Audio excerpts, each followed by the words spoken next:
Donc, expliquez-nous, qu'est-ce qui s'est passé, là? Bien, c'est un incendie de camion récréatif. Le feu a débuté dans le compartiment moteur. Ça s'est propagé au reste du véhicule. Ça a été très rapide, là. Et c'est dû à un bris du moteur?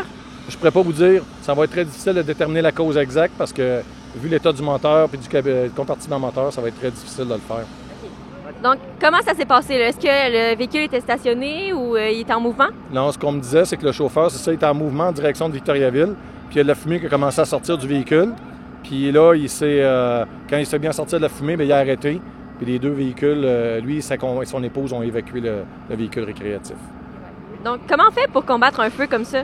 Bien, comme tu peux voir, là, on a mis de l'eau avec un agent d'émulsifiant dedans. L'avantage de l'émulsifiant, c'est que ça fait en sorte que ça enlève le coefficient de friction de l'eau. Ça permet une meilleure pénétration, donc on a besoin de moins d'eau.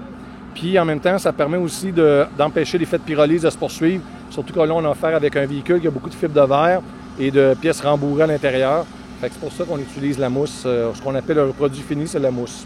Donc, est-ce que ça a été difficile de maîtriser? Non, ça a pris à peu près 5 minutes à maîtriser. C'est plus long de se mobiliser, sans venir s'installer, que de maîtriser l'incendie. Est-ce qu'il y a certains dangers reliés avec cet incendie-là? Bien oui, c'est sûr, dans le sens que c'est un véhicule qui fonctionne au propane. Donc, on parle d'un vaisseau sous pression. Fait que quand il est mis sur les conditions de la chaleur, bien, il risque d'avoir un bleed, ce qu'on appelle, c'est la soupape de surpression va s'ouvrir. Et là, ça fait comme une torche. Si ça ne s'ouvre pas parce qu'elle est défectueuse, bien là, on risque d'avoir une explosion. Fait que oui, il y a un risque d'explosion pour ce type de véhicule. Et puis, combien de temps ça vous a pris pour vous déplacer jusqu'ici? Ah, c'est environ entre 5 et 6 minutes, gros max, là.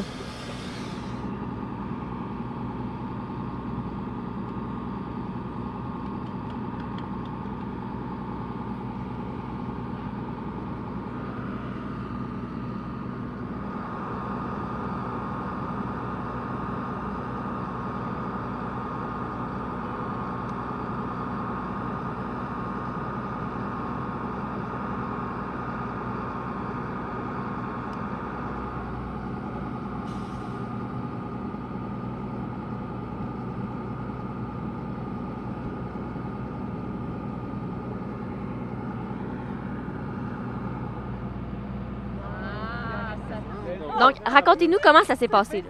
Bon, comment ça s'est passé, c'est que ça sentait le gaz à l'intérieur du véhicule. Et puis ma femme, moi, j'ai pas d'odorat. Ma femme, elle, ça sent le gaz, ça sent le gaz.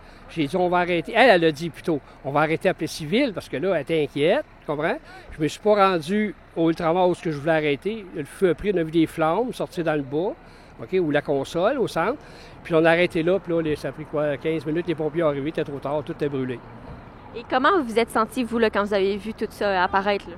Ben moi, c'est sûr que j'ai paniqué. Lui, il m'a dit, prends ta sacoche, puis vite, sors. Parce que l'important, c'était de se sauver, parce que moi, j'avais peur que ça explose, là. Puis lui aussi, là, il a eu le temps de sortir. Puis là, ben, on a vu la flamme, là, monter tranquillement, là, rendu au Maxi, à l'épicerie. Puis là, ben finalement, ça l'a tout brûlé. Puis mais c'est une joie de vivre qui s'en va, parce que on adorait le camping, on commençait, puis c'est ça. Et vous allez continuer d'en faire quand même, du camping? Oh, oui, on voit l'assurance, comment ça va virer avec tout ça, parce qu'on a perdu toutes les cartes, on a perdu la machine d'apnée, on a sauvé les bicycles. Ça se fait tellement vite que je ne sais pas par quelle porte que j'ai sorti. Faut te dire, là. J'aurais pu penser de ramasser mon permis de conduire avec toutes mes cartes. Non, j'ai dit à elle, dépêche-toi, comme elle dit, sors d'ici au plus vite, sors.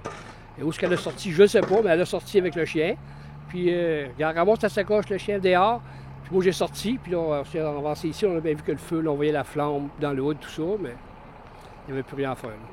Il a arrêté aux premières lumières où le McDonald's appelait civil en rentrant. Puis c'est quand il a pesé sur l'accélérateur, j'ai dit là, ça sent plus intense. Moi, j'arrêterais là, vraiment au prochain garage. Puis finalement, ben, on n'a pas eu le temps de se rendre au prochain garage. Non, on n'était pas en vacances. On est allé faire une visite chez ma mère qui est au CHSLD de Lister.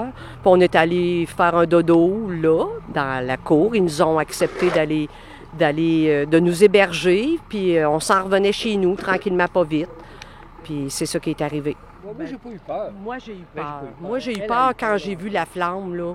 J'ai dit, là, faut pas que ça saute parce que on était toutes les deux assis en avant, là. Fait que j'ai dit, là, vite, il m'a dit, vite, vite, vite, sors. J'avais peur de manquer de temps, que ça saute. J'ai pas d'autres mots, là. Moi, j'ai pas eu le temps, on va dire. J'ai pas eu le temps d'avoir peur parce que j'ai dit à ma femme, sors. Mais le premier réflexe, c'était de sauver ma femme. Sors. C'est tout. Après ça, oui, quand j'ai vu ça brûlait, là, tu veux qu'on fasse. Là, tu sais, on peut pas faire rien. Tu sais, ça me touche, ça me fait mal. Parce qu'on disait tout le temps, on l'aura plus. On n'aura plus. On n'aura plus comme lui. Il était unique. C'était écrit l'unique dessus, mais il était vraiment unique. Rempli de souvenirs aussi. Oui, des beaux souvenirs. Vous l'avez acheté, ça fait combien de temps que vous l'avez en fait? Ça faisait... C'était la 9e année. S'il n'était pas neuf, c'était un 1990. Alors, tu sais, il y avait vraiment un cachet spécial. L'intérieur était de base, de 90, original. Donc, on avait un plaisir à voyager avec cette voiture-là. On a récupéré nos vélos, des vélos électriques, les 2 vélos, 2 chaises de camping avec un tapis de camping, puis des straps. C'est tout ce qu'on a récupéré. Je vais dire, comme j'ai dit aux pompiers, j'ai trouvé que ça avait été long, mais je pense que chaque personne qui ça brûle, c'est long. C'est long. Les autres ont fait peut-être vite, mais j'ai trouvé que c'était long. C'est ça, je me suis informé parce que j'avais une bouteille d'un instincteur, j'en avais un dans le motorisé, mais on l'a sauté, comme elle dit, le propane peut sauter. Quand on a débarqué, les gens nous ont crié « Sortez, éloignez-vous, éloignez-vous ». Puis... on aurait aimé retourner. Oui, sortir le vélo, sortir des choses, mais là, ils nous ont dit éloignez-vous. Puis apparemment, il n'aurait pas fallu que j'y aille non plus. Parce qu'en ouvrant le hood, ils nous ont dit que là, ça aurait pu. Là, la flamme, j'aurais pu alimenter le feu. Là. Ouais. Mais non, on a trouvé ça long, mais peut-être que les autres, c'était vite, mais nous, c'est toujours long. Hein? C'est toujours long quand c'est ainsi. Ouais. C'est ça. Quand c'est un feu, là, on trouve tout. Oui, l'attente, là, c'est un peu... Voyons. C'est comme quelqu'un qui a un accident, l'ambulance, voyons, c'est donc bien long, tu sais. On n'a pas de reproche à faire à personne. Non, c'est ça, très gentil. Puis, on s'excuse pour les dégâts qu'on a faits sur la grande route. C'est mineur, à mon avis. Le civil.